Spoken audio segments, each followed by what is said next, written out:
మేలుకోండి, జాగరూకులు కండి. మీకు లభించిన మానవ జన్మ ఎంత విలువైనదో, కాలం ఎంత అమూల్యమైనదో గ్రహించండి. జన్మను సార్థకం చేసుకోండి అని కఠోపనిషత్తు బోధించింది. క్షణం క్షణం విద్యను, కణం కణంగా డబ్బును సంపాదిస్తూనే ఉండు. ఏమాత్రం ఏమరిపాటు లేకుండా కర్తవ్యాన్ని నిర్వహిస్తూనే ఉండు అంటూ చక్కని మార్గాన్ని సూచించింది భారతీయ సారస్వతం.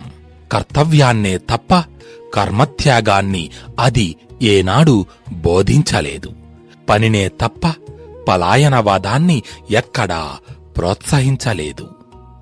మృత్యువు నీ వాకిట పొంచి ఉన్నదనే ఎరుకతోనే ఉంటూ నీ ధర్మాన్ని నీవు చక్కగా నిర్వర్తించు అనేది భారతీయ ధర్మశాస్త్రాల సందేశం. మన విద్యల సారాంశం కూడా. మృత్యువు సంగతి దృష్టిలో పెట్టుకొని మన పని మనం చేసుకుంటూనే పోవాలి. అది మనం గ్రహించవలసిన సత్యం, ఆచరించవలసిన ధర్మం. ధర్మం ఏమిటో నాకు స్పష్టంగా తెలుసు, కాని అది నా స్వభావంగా స్థిరపడటం లేదు. అధర్మం గురించి నేను బాగా ఎరుగుదును, అయినా అది నా నుంచి దూరం కావడం లేదు అన్నాడు మహాభారతంలో సుయోధనుడు.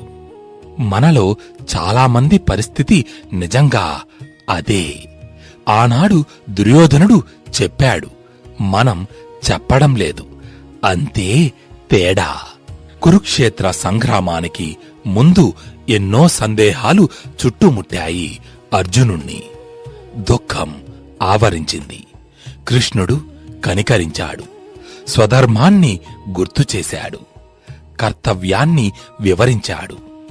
మన జీవితము ఒక యుద్ధమే. సందేహాల విషయంలో మనము అర్జునులమే. అప్పట్లో సుయోధనులకు ఋషులు, అర్జునులకు అవతార పురుషులు ఏం చెప్పారో వాటినే మనం ఇప్పుడు ఆధ్యాత్మిక గ్రంథాల ద్వారా వింటున్నాం, తెలుసుకుంటున్నాం. ఆచరిస్తే అర్జునులమవుతాం, పెడచెవిన పెడితే దుర్యోధనులం అవుతాం. ఇక 7 రోజులే బ్రతుకుతావు అన్నప్పుడు పరీక్షిత్తు భయంతో ఏడుస్తూ కూర్చోలేదు. భాగవతాన్ని వినడం ద్వారా చనిపోతున్నాననే స్థితి నుంచి తేరుకొని తానే శరీరాన్ని విడిచిపెడుతున్నాననే నిశ్చింతను సాధించాడు. పరీక్షిత్తు కన్నా చాలా ఎక్కువ సమయమే మనకు లభించింది, అర్థం చేసుకోగలిగితే కదా.